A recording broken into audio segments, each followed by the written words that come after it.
The United States has a rich history, from the arrival of Columbus to the miraculous journey of the Pilgrims to the signing of the Constitution. But what of the history before Columbus came to the New World? And just how new was it?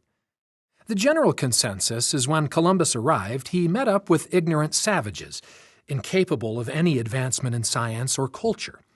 But is this true?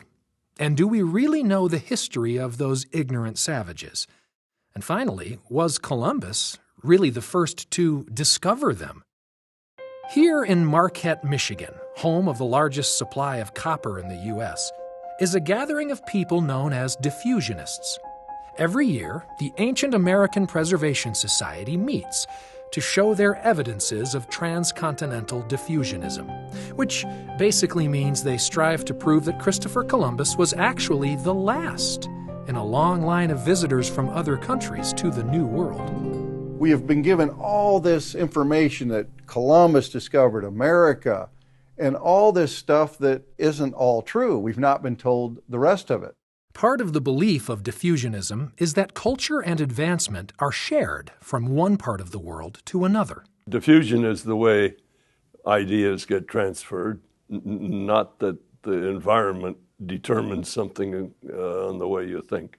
We're told by academia that no one crossed the oceans because the maritime technology was not available to ancient man.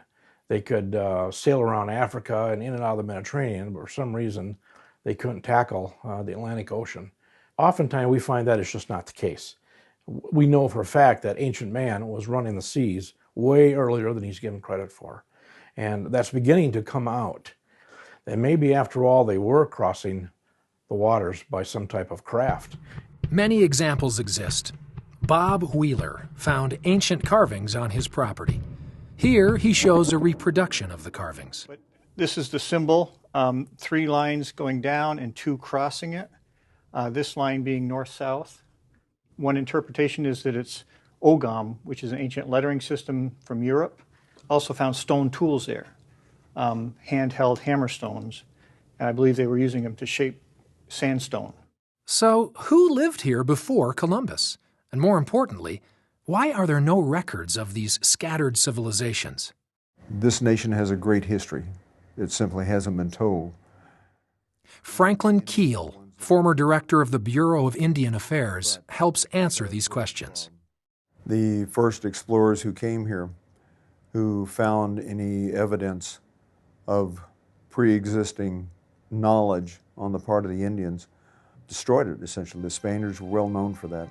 We don't know what they encountered, people like De Soto, when he came through the South. There were great civilizations there. You know, what I learned from my grandfather and grandmothers is that our history had basically been buried. Whatever was written down had been burnt. Whatever had been drawn had been taken from our people by the government. In spite of great accomplishments in advancing liberty, there are still some problems that have stained the history of the United States. When my mother was in Indian schools, they were still punished for speaking their own language. When I was a kid, we weren't allowed to speak our language. This country came about over treaties. We were told this, that the ones with the white wings would come, the sails, and this is what they're going to do. They were going to try to Christianize us, trying to educate us with schools, universities, a better way of life, farming. They said we weren't farmers. We were farmers. It makes it difficult when your culture has been systematically destroyed.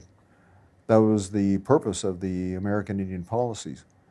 Who owned the land? It was the natives. So they started to push on the East Coast and eventually pushed us to the West Coast. That's basically what happened. As that policy evolved from one of pushing them off and getting them out of the way of the white settlers, it was okay to kill them, genocide. Whenever they found that they weren't going to go away, they tried assimilation, make the Indians be like the dominant society. Destroying history is nothing new in our world.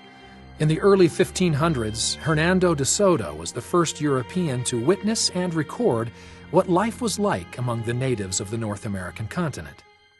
His journals describe city after city of this ancient people, indicating a densely populated culture once existed. Some maps show his travels went as far north as modern-day Illinois.